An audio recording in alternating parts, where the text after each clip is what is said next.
مشاهدينا الاعزاء مساء الخير واهلا بحضراتكم معنا لقاء اسبوعي جديد معنا بحضراتكم على الهواء مباشره وحكايه جديده بنعيشها مع حضراتكم.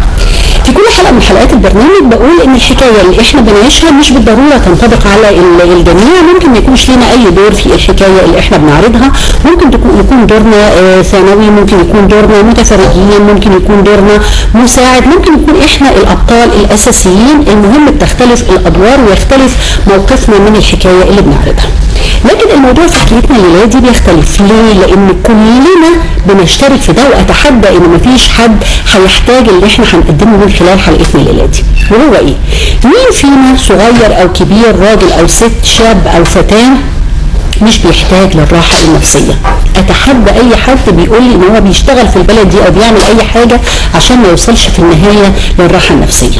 جميل جدا، بس ازاي نوصل للراحه النفسيه وكلنا بتحيط بينا الكثير من المشاكل اللي لازم كل واحد مننا يميل من الحب جانب في مشكله من المشاكل دي؟ عندنا مشاكل كتير خاصه بالميه، سواء كان تلوث او انقطاع، خاصه بالكهرباء، انقطاع الكهرباء، خاصه بمشاكل المواصلات وزحام المرور، خاصه بمشاكل الدراسه ومشكلات الدراسه ومشكلات الابناء. يزيد ويغطي كل ده المشاكل الزوجيه اللي في اغلبيه البيوت او في غالب البيوت بنلاقي فيه كتير من المشاكل الزوجيه. طب كل ده ونرجع في النهايه نقول ان احنا محتاجين راحه نفسيه. طب نوصل لها ازاي الراحه النفسيه دي؟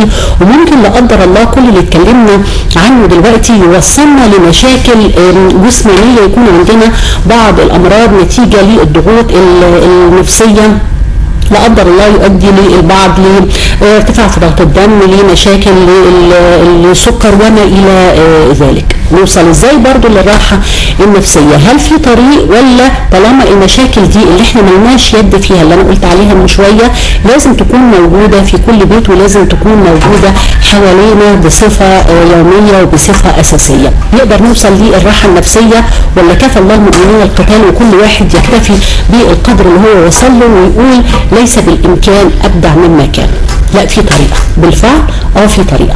تابعوني من خلال حلقتنا الليله دي عشان كل واحد مننا يعرف ازاي يوصل للراحه النفسيه الممكنه الى حد كبير بالنسبه لكل واحد مننا، بس نقدر نتعلمها. وده هيكون من خلال محاورتنا مع دكتورة منى أحمد، معالج نفسي، مدرب، مطور، دكتوراه الصحة النفسية، تخصص علاج نفسي. اهلا بحضرتك معانا دكتورة منى. هل الكلام اللي انا قلته ده فيه مشاكل، ولا كل واحد ممكن يوصل للراحه النفسيه او الحريه النفسيه اللي حضرتك هتفهمها لي دلوقتي؟ اولا انا برحب بحضرتك وبالساده الحضور كلهم، يا رب ان شاء الله يشوفونا، واتمنى ان اللقاء ده يكون مفيد لينا وليكم يا رب.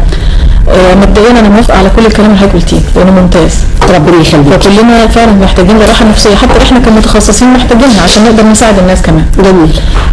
مساله النهارده تقنيه الحريه النفسيه اللي احنا مجتمعين عليها، حقيقه كل فرد في المجتمع وفي الدنيا كلها محتاج لها. من مميزاتها ان ملهاش سن، يعني ممكن اي حد يطبقها مجرد انه يبتدي يتعامل. يعني طفل مثلا من اول مثلا 7-8 سنين لغايه ان شاء الله 100 سنه ممكن يطبقها، وسهله جدا وما بتاخدش وقت ورخيصه ومش مكلفه. طب حلو قوي. الحاجات الجميله ان احنا نروح لاي دكتور ايا ما يكون لازم بيكتب لنا روشته، خلي بالك الدواء ده ممكن يعمل لك تعب في القولون، ممكن يعمل لك ارتفاع بسيط في ضغط الدم، ممكن يعمل كذا واثار جانبيه. اللي احنا هنقدمه النهارده انا نسيت اقول لكم ان هو ملهوش اي اثار جانبيه ومش محتاجين فيزيتا ولا بنقول ان ده علاج مكلف زي ما دكتوره منى قالت. لكن اسمحي لي في البدايه، هل في فرق ما بين الراحه النفسيه وما بين الحريه النفسيه ولا الاثنين واحد؟ طب انا بس هعلق على حضرتك في الحته اللي اتفضلي. انه في بعض الناس اللي بتشتغل بتقنيه الحريه النفسيه، هي يمكن مش منتشره كتير في مصر، منتشره في الخليج العربي اكتر، لان الدكتور حمود العبري طبعا جزاه الله كل خير هو اللي عربها تمام عن جاري كريج. لكن هي لو في ناس كتير هتشتغلها، في ناس كتير مش هتشتغل. جميل. احنا علمناها للناس النهارده يعني بالظبط كده. في ناس كتير مش هتشتغل، لان يعني انت بتروحي للدكتور الطبيب النفسي او حتى المعالج النفسي، الطبيب وظيفته انه يشوف الكيمياء بتاعت حضرتك، الاضطراب اللي عندك او المرض اللي عندك دوت وظيفته ايه، يعني طبيعته ازاي، يتعامل معاه طبيا كيميائيا يعني. فشغله انه يكتب لك دواء، ده طبيعي. المعالج النفسي انه بيبتدي يدور مش على العرض، على السبب. فيبتدي بقى يدخل جواكي كده ويشوف ايه اللي جواكي متعب عشان يعالجه، صحيح؟ طيب لا ده ولا ده هنحتاج لهم بنفس القدر بعد ما نتعلم التقنيه دي. يعني في ناس كتير جدا هتستفيد. جميل. يعني كل الناس اللي بتزور العيادات، حتى اللي بيزوروا عياداتنا احنا كمان بشكل لدرجه ان انا بعلم الناس قبل كده قالوا لي مش خايفه مثلا، يعني مش خايفه تعلمينا حاجه ما نجيش. قلت لهم لا، لسبب انا بعلمها لكم علشان تستفيدوا بيها لحالكم طول العمر. لكن هيجي عليكي لحظه يبقى بس ألمك انك عايزه حد يسمعك، عايز تتكلمي خلاص، لدرجه ممكن يعني احنا بنسميها كده حاجه اسمها تنفيذ انفعالي. الفضفضه دي 50% من العلاج. يعني لو حضرتك بتقعدي تتكلمي، احنا السيشن عندنا علميا بالنظام الامريكي 50 دقيقه. من 50 دقيقه ل 60 دقيقه المفترض بنقفل الجلسه. ال 50 دقيقه دول بديكي فيهم حوالي 40 دقيقه تتكلمي. لا بسيبك تقولي اللي في نفسك كله من غير ما تقاطعي، من غير ما تتدخلي خالص. انا اطلع كل المستطاع ما بتدخلش الا بتعليقات، ايماءات، سؤال كده. لكن بسيبك تقولي لان ده احتياج. يعني ما اقدرش اجي عند احتياج واتكلم. ايوه. يعني هو اسمه احتياج ليه؟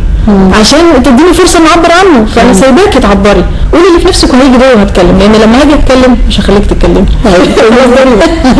بالنسبه للراحه النفسيه والفرق بينهم وبين الحريه النفسيه. طيب قبل ما ندخل الفرق ما بين الراحه النفسيه والحريه النفسيه، خلينا نتكلم في الجزئيه اللي حضرتك قلتيها دي، وهي الفضفضه كجزء من العلاج النفسي او الراحه النفسيه.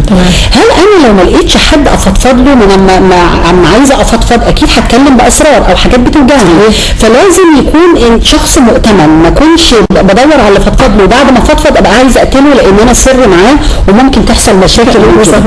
لو ما لقيتش الانسان اللي ممكن اتمنه ده، هل ممكن اكلم نفسي؟ هل ممكن اكتب؟ هل ممكن اتكلم في المرايه؟ ولا ده يدخلني في حاجه ثانيه؟ مش دايما صح. بعض الاوقات اولا انت قلتي يؤتمن. ايوه. هو مش يؤتمن بس، يعني مش القصه بس انه يسمع اسرارك ويكون حريص عليها. ده برضه لازم يكون مؤهل انه ازاي يساعدك. يعني في ناس كتيرة جدا بتتوقع ان هي عشان بتحبك وبتديك خبرتها بقى بكل سلبياتها وايجابياتها، فهي معتقد انها بتساعدك. ممكن توصل لخراب بيوت. في بيوت بتتخرب، في ناس بتطلق، وفي ناس بتسيب بيوتها وبيقولنا بعد ما الدنيا اتدمرت انا مشيت ورا اصل فلانه سامعني. النصايح اللي ممكن تكون خاطئه ما تكونش خالص. في تخصص معروف اسمه ارشاد نفسي، وفي ارشاد اسري، وفي ارشاد زواجي. طيب في ثانيه واحده، لو انا كلمت نفسي لان انا مش لاقيه حد يأهل كده، لا ثانيه مش مشكله، كلمي نفسك ثانيه، كلمي نفسك ساعه، مفيش مشكله. في البدايه كل يوم هتقفي، لا مش بس بالمرايه على جنب. طيب لو كل يوم هتحددي وقت وتقعدي تكلمي نفسك فيه مثلا 3 ساعات، لا كده مش حاجه كويسه، كده هندخل في طب خلينا واقفين هنا على حاجه مش كويسه دي عشان نعرف الساده المشاهدين. لكن بعد ما يرفع لاذان المغرب حسب التوقيت المحلي لمحافظتي الاسكندريه والبحيره، وبعدها اكون معاكم مره ثانيه ان شاء الله على الهواء. خليكم معنا.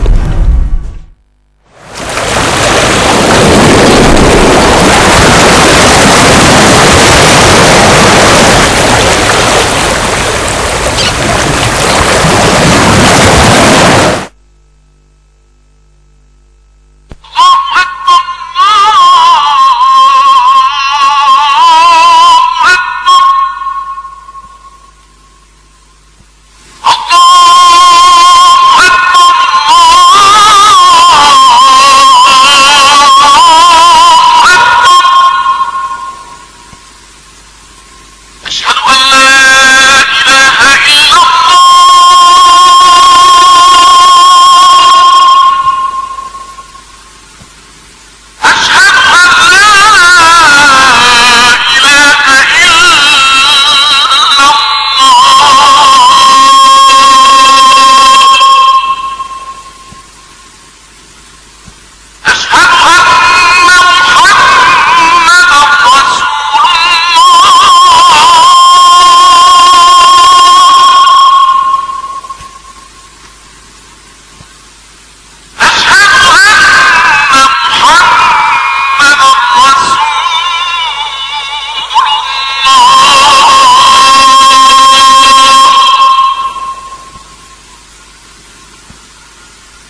الدعوة التامة والصلاة القائمة آت محمدا الوسيلة والفضيلة وابعثه مقاما محمودا الذي وعدته.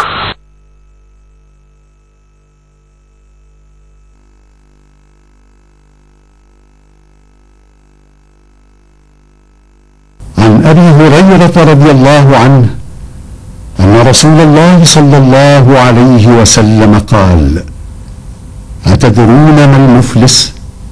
قالوا: المفلس فينا من لا درهم له ولا متاع. فقال: إن المفلس من أمتي يأتي يوم القيامة بصلاة وصيام وزكاة، ويأتي قد شتم هذا وقذف هذا وأكل مال هذا وسفك دم هذا وضرب هذا، فيعطى هذا من حسناته وهذا من حسناته، فإن فنيت حسناته قبل أن يقضي ما عليه أخذ من خطاياهم فطرحت عليه ثم طرح في النار. صدق رسول الله صلى الله عليه وسلم. اهلا بحضراتكم مشاهدينا مره اخرى وحكايات بنعيشها، واللي لسه بينضم لينا دلوقتي عشان يتابع البرنامج. احنا بندور على الراحه النفسيه، كلنا بندور على الراحه النفسيه. ابتديناها مع دكتوره احمد، معالج نفسي مدرب مطور، دكتوراه الصحه النفسيه، تخصص علاج نفسي، في الجزئيه الاولى وهي الفضفضه مع حد مؤتمن، مع حد مدرب. لو ما كانش نكلم نفسنا نوصل لدرجه معينه من المرض النفسي، ولا نكلم نفسنا بتقنية معينة او بطريقة معينة. ده اللي هنعرفه دلوقتي من دكتورة منى، ازاي نكلم نفسنا وما نبقاش بين قوسين كده مجانين. هنكلم نفسنا ببساطة بالطريقة اللي احنا نحب الناس تكلمنا بيها. ممكن اسأل حضرتك سؤال؟ اتفضلي. ليكي صديقة مقربة؟ بغض النظر عن اسمها عشان ما نحرجش حد. الصديقة دي ايه اكتر حاجة تحبي ان هي تتعامل بيها معاكي؟ يعني تحبي هي تعملك ازاي؟ تعملي زي ما بعملها، بتعملي بطريقه كويسه، تعملي بطريقه كويسه. يعني ازاي؟ تسمعني وقت ما احتاج لها، تسمعك ازاي؟ يعني ما اكون عايزه افضفض الاقي ودني. حلو. ماشي، بحضرتك تسمعك بانصات تمام. ايه كمان؟ وتكون صادقه في اللي هي بتسمعني فيه، بمعنى ان انا لما اقول لها على حاجه تقول لي تراجعني اذا كنت انا صح. انت بتعالجيني دلوقتي؟ لا بس كملي. لا بس قولي عشان احط كمان. طريقه الكلام اللي توجهها لك تحبي ايه؟ بصراحه والله على حسب. لا زي ما بربي ولادي، يعني انا بربي ولادي ببقى قاسيه عليهم في بعض الاحيان، ببقى عند الضروره حنينه، عند الضروره ببقى حنينه في بعض الاحيان، ببقى صاحبه في بعض الاحيان، ببقى ولي امر في بعض. فانا عايزه كده يعني. يعني انت محتاجه بعد اذن حضرتك محتاجه من صديقتك ان هي تكون بتراعي الفاظها، تكون جاده القول، تكون صادقه، تكون محتمله ليكي في اثناء غضبك مثلا، تكون صبوره عليكي وتسمعك للاخر، صح؟ وتنصحني بالخير. ممتاز. شوفي كل اللي حضرتك قلتيه ده عاملي بيه نفسك. طب ده طبيعي؟ لا. ازاي؟ يعني احنا بنتخيل ان احنا بنعمل كده. لو حضرتك ركزتي كده مع نفسك شويه هتلاقي ان كل المشاكل اللي حصلت لك قبل كده قبلها على طول كنت بتكلمي نفسك بطريقه مش حلوه، او في قلب المشكله بتكلمي نفسك بطريقه مش حلوه. يعني العذاب نفسي؟ لا مش بالضروره طبعا، مش لازم توصل لمرحله العذاب. يعني حضرتك دلوقتي انت بتكلمي نفسك، حصلت المشكله خلاص. بابسط حاجه مثلا لو غلطتي في حق حد فجالك شعور بالذنب، بتقعدي تأنبي نفسك قد ايه؟ بنقعد نفكر كام ساعه في المشكله وبنفكر كام ساعه في الحل. الطريقه اللي احنا بنحاول ان احنا نتلقاها من الاخرين هي اول حاجه احنا لازم نوجهها لنفسنا. اول حاجه ربنا حاسبنا عليها احنا مش هم. يعني ربنا هيسألك الأول أنت عملتي مع نفسك إيه وبعدين عملتي مع الناس إيه. فأنت دايما اسألي نفسك كده، يا ترى أنا بعامل نفسي بالطريقة اللي أحب الناس تعاملني بيها؟ بكلم نفسي باحترام؟ بخاف على مشاعري؟ بوجهني وعارفة عيوبي ومميزاتي وبحاول أطلع العيوب ديت وأصلحها فعلا؟ بصبر عليا لما أحب أتعلم حاجة ولا مستعجلاني؟ يا ترى ما بهنيش، ما بجرحنيش، ما بلومنيش كتير وأكسر مقاديفي؟ يا ترى أنا بشجعني؟ شوف انا بوصلها لك ازاي. يا ترى بتعملي ده مع نفسك؟ اعتقد ان كتير مننا بالظبط لا ما بيعملهاش، يعني كتير مننا ممكن يقسو على نفسه بس ما يقبلش القسوه دي من غيره او اقل من القسوه دي من غيره. في ناس كتير قوي، في ناس كتير بلاحظ ان هم بيقولوا احنا سهل قوي نساعد غيرنا بس نفسنا لا. طيب على فكره اللي متعود على اللي انا بقوله ده سهل يساعد نفسه.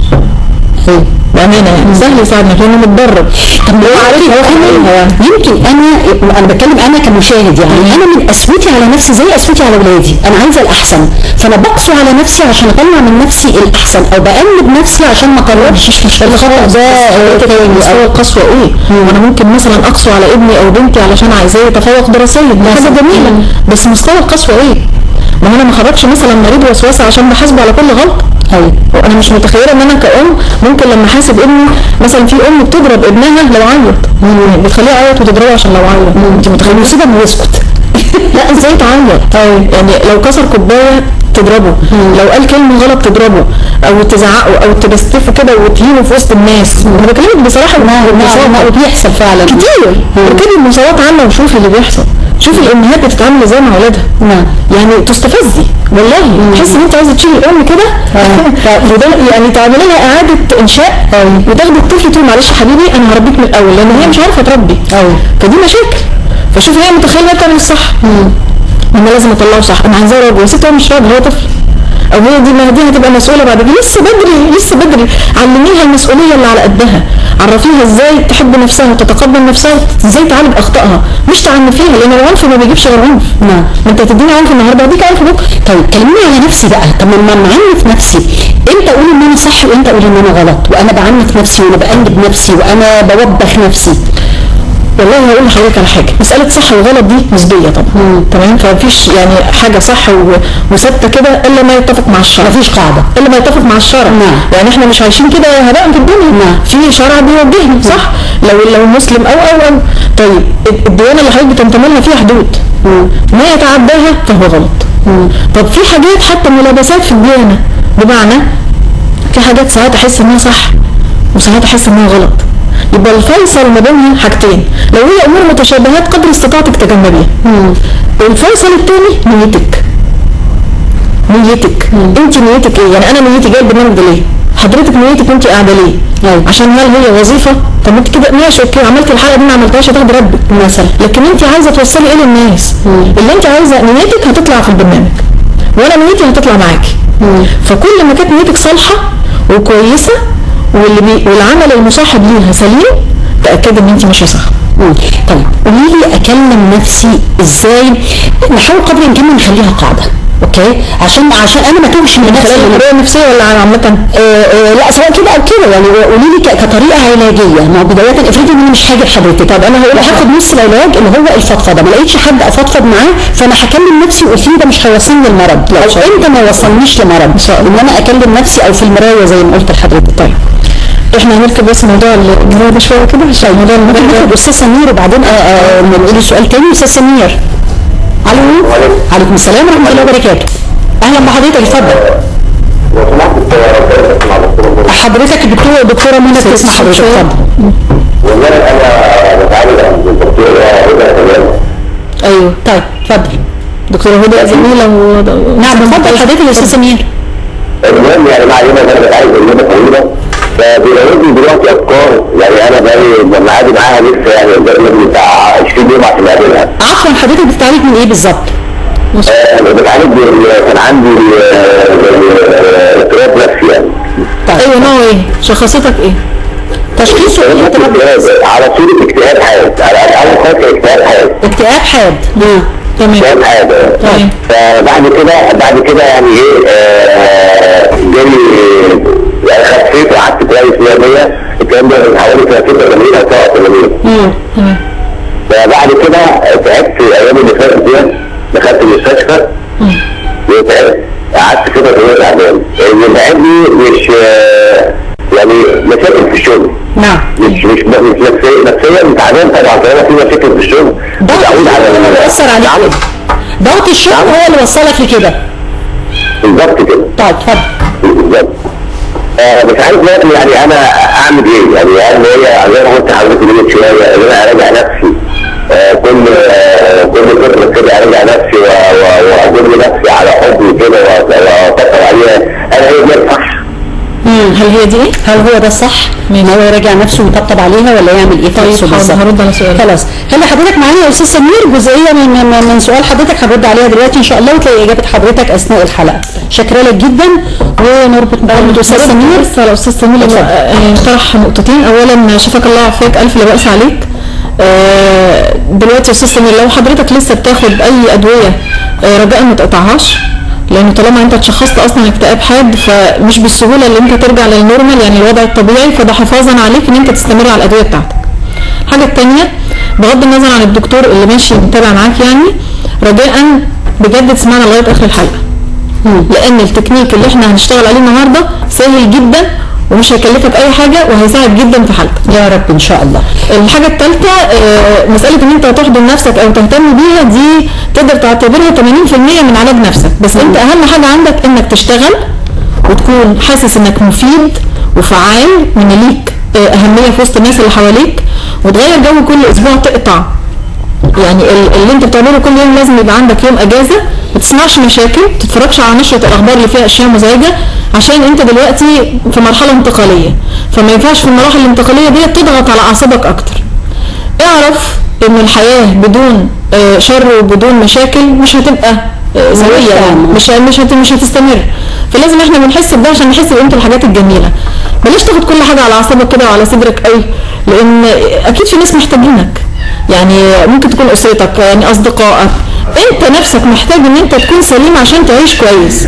فاهدى وحافظ على نفسك وما تاخدش كل الامر على انه شخصي، يعني اتعامل مع الامور على انها مستجدات، كله بيعدي. ربنا معاك ان شاء الله. دكتوره منى، نتكلم بقى دلوقتي سريعا عشان انا شغوفه في ان انا ادخل على المعلومات كلها بالظبط. انا شغوفه ان انا ادخل على جزئيه الحريه النفسيه، بس قولي لي الاول ان انا اكلم نفسي في المرايه لغايه قد ايه مسموح لي كانسان طبيعي؟ طب ممكن نبدا بقى بالمرايه؟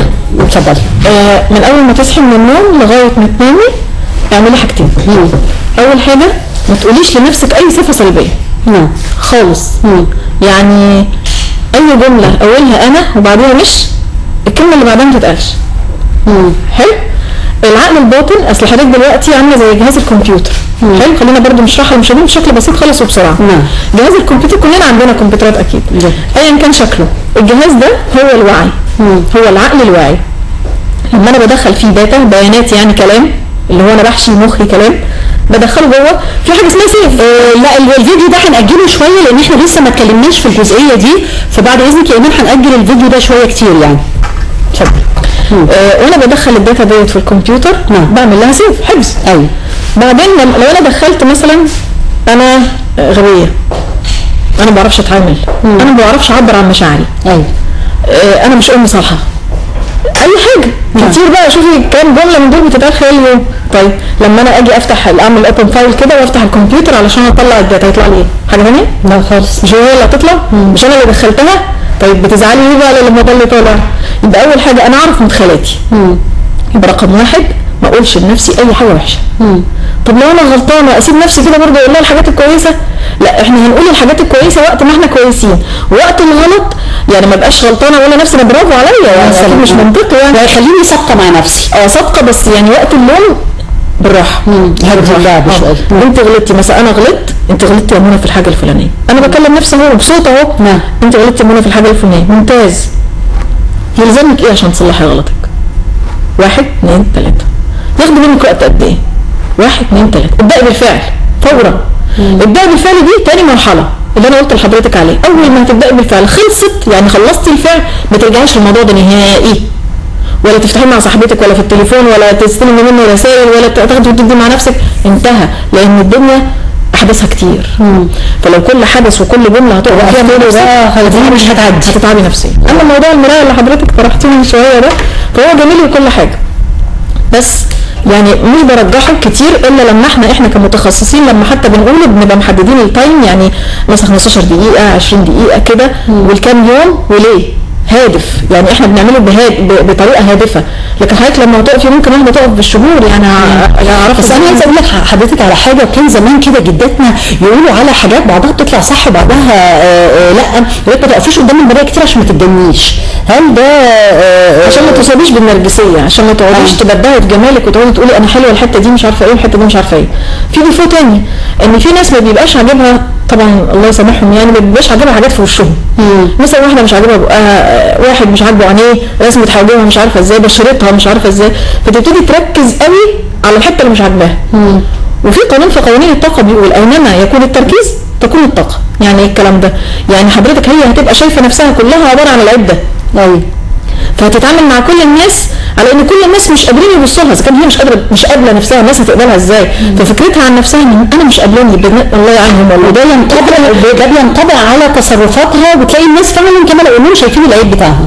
الناس مش بيحسوا بالظبط بالعيب ده لان هي مش هتقوله علنا، لكن هيحسوا انها متمرجحه، انها مهتزه نفسيا، انها مش مظبوطه، او يقولوا لها انت مالك لما انت كويسه زي الفل، هتاخدها بيجاملوني ربنا يخليهم بيرفعوا من روحي المعنويه، لا انا عارفه ان انا مش كده.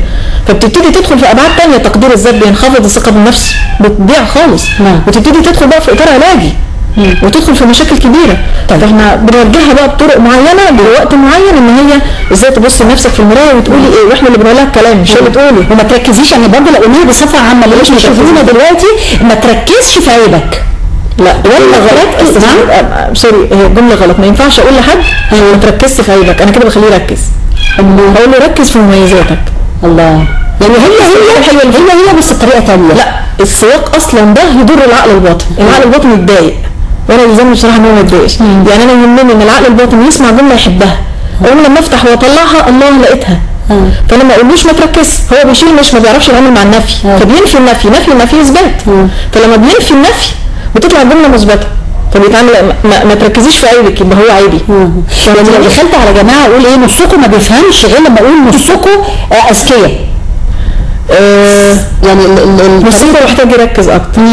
لو بلاش ما بيفهمش، نصكم محتاج يركز اكتر. مثلا طفل ما اعرفش انا بقصد اذا كان نصهم اذكياء ونصهم اغبياء، فبدل ما ادخل اقول نص اللي موجودين اغبياء اقول لا ده نص الموجودين اذكياء، يعني اختار الالفاظ اللي هي واقول في ناس هنا بلاش نص دي، يعني هو الفصل ده في ناس كتير اذكياء وفي ناس ثانيه شبههم، يعني فاهم ازاي؟ حاسس ان هم قريبين منهم قوي، فاللي مش ذكي حاسس بنفسه، هيبتدي هو من نفسه يحاول يبقى ذكي.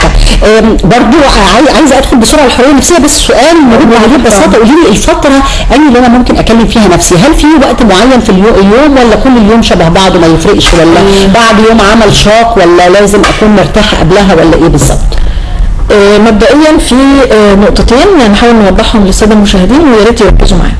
اول حاجه عشان يكون في حوار ايجابي مع نفسك لازم يستمر لفترات طويله، يعني مش يوم واثنين وثلاثه وتبطل تقول لي انا بقالي 3 ايام بكلم نفسي حلو، هقول له سوري انت بقالك العمر كله بتكلم نفسك وحش، فما تجيش في اللي وحش وتتعامل بضمير وتيجي في الحلو وتكنسل يعني. فلو سمحت ركز معايا ان انت من اللحظه دي يمكن اللقاء ده يكون بدايه لحياتك، فابدا من اللحظه ديت واستمر ان انت تكلم نفسك بشكل جيد. دي نقطه. النقطه الثانيه يبقى قدامك اليوم كله براحتك طول ما انا شغال، يعني مثلا انا احط نفسي النهارده انا مؤمن بنفسي، دي جمله حلوه صح؟ هسأل نفسي طول اليوم كل تصرف بعمله وانا بلبس كنت مؤمن ان انا كويس؟ لما حد قال لي هتعملي الموضوع ده كنت مؤمن ان انا اقدر اعمله؟ هو انا رفضت الحاجه الفلانيه عشان انا كنت شاكك في قدرتي ولا كنت مؤمن بحاجه ثانيه؟ يبقى في حوار ذاتي ايجابي جوايا طول اليوم. حلو؟ وادي لنفسي درجه اخر اليوم من 10، انا النهارده كنت عامل ازاي في الايمان بنفسي وهكذا. دي نقطه. النقطه الثانيه في ساعه بالليل من الساعه 12 للساعه 2 المخ بيفرز هرمون اسمه هرمون السعاده. الهرمون ده احنا يعني زي يعني ما بنصدق نلاقيه، يعني من 12 ل 2 ده يوميا لكل البشر، كل البشر من اول ما بنتولد. حلو؟ الهرمون ده وظيفته حاجه جميله قوي، انه بيخليكي عندك قدره على انك تتحملي الضغط العصبي ثاني يوم بشكل جيد، مش كل حاجه تنرفزي عليها. يعني سبحان الله ربنا خلقه عشان عارف ان احنا هنتضايق يعني. تمام؟ فدلوقتي الهرمون ده بيفرز من 12 ل 2 بس في تلت ساعه في النص من 12 ل 2 دي انا عايزه بس حضرتك الوقت ده من 12 ل 2 كل يوم ممنوع الكآبه والنكد خالص. اظبط الساعه كده دلوقتي 20 دقيقه ضحك نكد هزار فرفشه. طب ما عنديش، افتكري حاجه حلوه حصلت لك، ما عنديش، اتخيلي حاجه حلوه هتحصل لك. ما عنديش حطي عشان تفكر الله في الله ينبسط بقى. اي حد يفكر في ربنا بجد هينبسط لان ربنا جميل. تمام. ففكري باي شيء حلو لمده 20 دقيقه. بقيت الوقت ده لو سمحتي شوفي نفسك انت عايزه تبقي ايه في الحلو اللي بتتمنيه لنفسك، وكلمي نفسك حلو بقى براحتك. واحده تقول لي طب انا بنام 12 ونص، انا كده راحت مني ساعه ونص. الله يا ستي ربنا يبارك في النص ساعه دي. خير الاعمال قدامها بس اشتغلي بس. خير الاعمال قدامها يعني ايه انقل؟ يعني لو بتعملي حاجه صغيره كل يوم احسن من ما تعمليش خالص. نعم بس جميل جدا. طيب ندخل بقى في الحريه النفسيه او الراحه النفسيه اللي حضرتك كنت عايزه تقولي لي في البدايه الفرق ما بين الحريه النفسيه والراحه النفسيه. الحريه النفسيه تقنيه علاجيه هدفها الراحه النفسيه. يعني الراحه النفسيه لو احنا عايزين نحققها النهارده ليا ولحضرتك وللساده المشاهدين يبقى احنا بنحققها عن طريق تعليمهم لتقنيه علاجيه ممكن يمارسوها بنفسهم. هدفها يعني ايه حريه نفسيه؟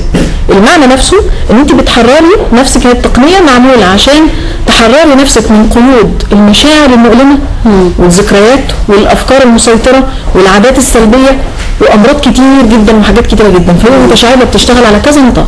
طيب بتشتغل على كل الامراض النفسيه ولا بتشتغل على مرض ومرض لا؟ النفسيه مش العقليه. يعني ما اعرفش اشتغل حريه نفسيه مع مريض فصام. تمام. فانا مش هشتغل مع لان اصلا المرضى دول المتطرفين دول اللي بيدخلوا في الاطار العقلي اغلبهم بيبقوا في المستشفيات. تمام. لكن المرضى النفسيين هناخد منهم شويه الاكتئاب زي الاستاذ اللي اتكلم من شويه كده بقول له ده هتساعدك. مرضى الوسواس اللي عندهم افكار بتسيطر عليهم حلو جدا معاهم التكنيك ده. كل مرضى الخوف والفوبيا بجميع انواعها تشتغل معاهم حلو جدا. مرضى الهستيريا يعني بتسمع في كذا مرض. جميل. دي امراض بس نشوف غير الامراض النفسيه. طيب نشوف التقنيه دلوقتي مع بعض وقولي لي نشوفها الاول من خلال الفيلم اللي معانا وبعدين قولي لي بقى تشتغلي ده بيعمل ايه؟ ده بيعمل تمهيد. ده البدايه دلوقتي حاجه عامله زي التقنيه اصلا قايمه على فكره النقط الاماكن اللي هو بيضغط عليها ديت اسمها مسارات طاقه. مسارات الطاقه. يمكن النساء ياخدوا بالهم من اللي انا هقوله اكتر من الرجاله لانه الشعر لما بيتقصف بيبقى اخر الشعر طرفين كده. تمام. الصينيين لما درسوا الموضوع ده درسوا مسارات الطاقه في الجسم فلقوا ان كل مسار طاقه في الاخر ليه فرعين. ليه فرعين. تمام. فانت مش هتقدري تخشي جوه جسمك عشان تجيبي مسارات الطاقه. فقال لك نهايات مسارات الطاقه احنا هنربط عليها. يعني ايه نربط؟ يعني ننقر. طب ايه اللي بنضغط عليه؟ ده غالبا واحد بيبقى عنده خوف او فوبيا تعبين. وطبعا هو واضح ان هو مع نفسه الموضوع مسيطر عليه فهو ده وضع زي اليوجا ده. ده وضع يوجا لان ده وضع طاقي. ده وضع حلو جدا للجسم. يعني الواحد لما بيقعد القعده دي لوحدها تقريبا 49% من المتاعب النفسيه بتنزل. جميل. تمام. هو دلوقتي راح في مكان خالي علشان طب انا لسه كنت هسال حضرتك على المكان. هل لازم اختار المكان اللي اعمل فيه التقنيه دي ولا مش خالص؟ طبعا هو المكان بتاعه جميل جدا. بس يعني كل ما اختار المكان افضل؟ لا عادي. مش هيفرق معانا في العلاج. طيب هو اختار المكان بقى دلوقتي. انا عملتها مراكبه مواصلات عادي. مش كنت راكبه مواصلات وعملتها والله مفيش اي مشكله. يعني مفيش مشكله في اي مكان المهم ان هي تتعمل. لا خالص. نفس الحركات اللي بدا بيها اللي هو التربيط على الدقن وتحت العين. هنا يمكن محددين في الفيديو ان هو واضح ان هو بيخاف من التعابين فراح في مكان بعيد شويه عن التعابين. يعني قاعد في وضع طاقي. يعني وضع بيحضر المشكله. بيحضر الطاقه بتاعته انه هيتعامل مع المشكله. استحضار المشكله ان انا افكر في المشكله اللي عندي. الطب هنا هو استحضار المشكله. هنا ان انا لازم احدد ايه هي المشكله. يعني في مشاكل مترابطه. في حاجه اسمها تداعيات. يعني ممكن حد يكون ودي يمكن انا عايزه اوضحها للساده المشاهدين شويه. دلوقتي تقنيه الحريه النفسيه التربيط اللي هو بيتكلم عليه دي اسمها ضربه الكراتيه. اللي هو بيتكلم ممكن كده ممكن كده ممكن كده المهم تخبطي. تمام. اخبط على حته ايدي الشمال بتحديدا. لا ما هو انت لو انت يمنى لو انت بتكتب لو بتشتغل على ايدك الشمال. تمام. انما الوضع الاولاني ده كده وضع ده يوجا. يعني دي اخر التقنيه نفسها. يعني الحركه دي مش تبع التقنيه لكن تبع اليوجا تبع الوضع الطاقي. طب ايه اللي بنخبط عليه ده؟ دي مش تبع التقنيه لكن ديت اصلا في هنا شكرا من شكرات الطاقه اللي بتوزن الجسم هنا في منتصف الراس اللي بتوزن الجسم كله. فهو خبط هنا عشان يدي انتباه للجسم كله. انا هبتدي اديك اشارات. النقط اللي هو خبط عليها اللي هي من اول هنا اللي هي عند خبط هنا ما بين العينين. هو خبط هنا وبعدين هنا وبعدين جنب هنا وبعدين تمام وبعدين هنا. هي مش هنا بس زي ما هو بيعمل. هي هنا كده. كل المنطقه دي كل المنطقه حوالين الصدر كل حوالين الصدر كل الحته دي كده. تمام. بعد ما بيخلصها المفروض بيخبط هنا اعلى الصدر تحت البطن كده، وبعدين في منتصف زاويه الصدر نفسها، وبعدين اعلى الابهام، اعلى السبابه، اعلى الوسطى. بنشيل الصبع ده ما فيهوش مسار طاقه فمش هنشتغل عليه. بعدين بنشتغل هنا، بعدين بنشتغل هنا تاني، وبنشتغل هنا. تمام. دي كده المرحله الاولى. منطقه الجمود دي متقدمه شويه، دي لما بنعدي عباره الاثبات هشرحها لحضرتك دلوقتي. المنطقه دي مهمه جدا على فكره. كل الحتت اللي هو بيضغط عليها دي نهايات مسارات طاقه بتتفاعل مع بعضها وبتخليكي تقاومي الخوف وتطردي. طيب لحظه، ان هو دلوقتي بيغمض ويفتح. بص نظرات عيني هتلاقيها رايحه يمين الاول، بعدين شمال، بعدين بتلف لفوق، تلف لتحت. هنا المفروض في حاجه اسمها الهمهمه، بيبتدي يهمهم بجمله. فاحنا بنقول احلى جمله واسهل جمله لا اله الا الله محمد رسول الله. طيب دكتوره منى، احلى جمله واسهل جمله اللي حضرتك قلتيها دلوقتي لا اله الا الله محمد رسول الله. انا هختم بيها لقائي مع حضرتك النهارده، بس هيكون لنا تكمله للموضوع ده، لان الموضوع ده احنا لسه بنقول اهو يا هادي فيه وبنبدا. فان شاء الله يوم الاربعاء الجاي حضرتك تكوني معايا، نبدا الموضوع ده تاني من البدايه عشان ناخده كله على بعضه. طريقه التقنيه بالظبط كده، طريقه التقنيه الحريه النفسيه اللي هتوصلنا للراحه النفسيه، ونتكلم على كل جوانبها ان شاء الله مره ثانيه. تمام. اوكي. كل الشكر دكتوره منى احمد، معالج نفسي، مدرب مطور، دكتوراه الصحه النفسيه، تخصص علاج نفسي. كل الشكر لوجود حضرتك معانا. كل الشكر لمتابعه كل الساده المشاهدين من خلال حلقتنا الليله دي. حلقتنا انتهت لكن موضوعنا ما انتهاش. المفترض ان شاء الله ان الاسبوع الجاي هنستكمل الحوار مع دكتوره منى احمد عشان نتكلم معاها باستفاضه عن هذا الموضوع. كلكم تسيبوا اللي في ايديكم يوم الاربعاء الجاي الساعه 6 مساء عشان كلنا بالظبط. بس في حاجه بقى، اتفضل. يا ريت قبل ما يجوا يحضروا نفسهم للقاء كل واحد يكون محدد بالظبط ايه هي مشكلته اللي عايز يخلص منها. حلو جدا. يبقى كل الساده المشاهدين اللي بيتابعونا يوم الاربعاء الجاي الساعه 6 ل 5 كده تقعدوا مع نفسكم عشان كل واحد يحضر ايه المشكله الاساسيه بالنسبه له، يحضرها بذهنه ويتابع معانا من بدايه الحلقه. كل واحد معاه مشكلته وداخل بيها الحلقه وهو بيتابعنا. ان شاء الله مع نهايه الحلقه المشكله دي هتكون انتهت تماما على عهد الدكتوره منى احمد. ان شاء الله ان شاء الله ان شاء الله يوم الاربعاء الجاي قبل ساعه من دلوقتي كلنا هنوصل للراحه النفسيه مع بعض من خلال حكايه جديده بنعيشها. كلنا بنعيشها الراحه النفسيه. انتظركم ان شاء الله يوم الاربعاء الجاي الساعه 6 مساء. ما تنسوش هكون في انتظار.